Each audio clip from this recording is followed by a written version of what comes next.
Welcome to the JM Show. Today on our show, we'll be talking about science, and with our two famous scientists, Anissa and Liz. Welcome. So today, Mariah and I have 3 questions to answer, and one to answer together.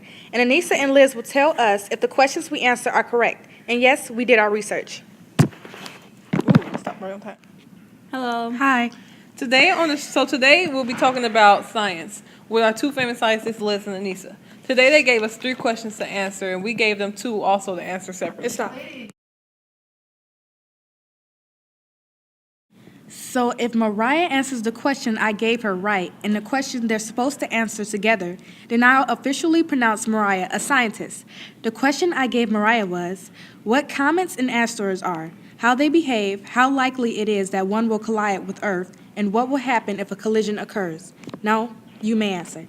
In this picture, it shows the 5 different parts of a comet: the coma, the nucleus, the dust tail, the gas tail, and the hydrogen corona. Well, what I've researched was that comets are mixtures of ice and dust.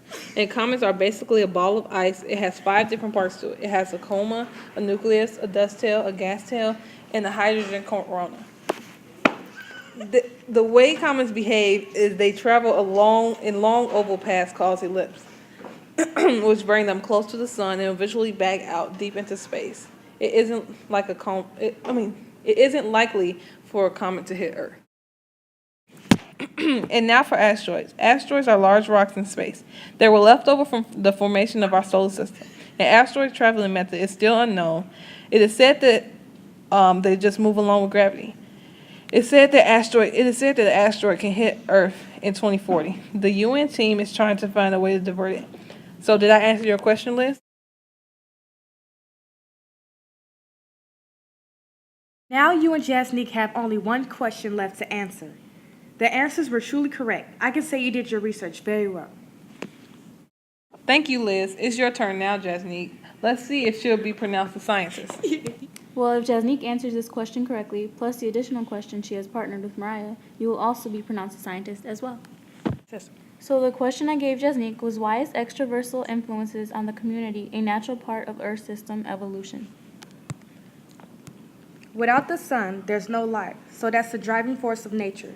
Start with the sun. It's extraterrestrial. The sun, other than the sun and the moon, gravity pull of the moon create the tides. Though the options are limited, larger celestial bodies such as asteroids can have a significant effect on Earth's climate. Wow, Jasnique, to my surprise, you answered the question correct. Now you have only one final question left to answer and to be pronounced a scientist. Good luck. So the last question for Jasnique and Mariah is, what are Earth's orbital and gravitational relationships with the sun and moon?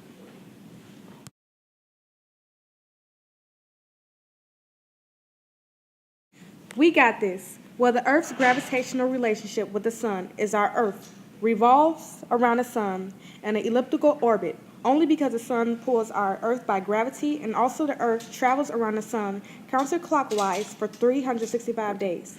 And then the moon revolves around the Earth in an elliptical orbit. Also, so it travels around the Earth counterclockwise. So what you think of our answer?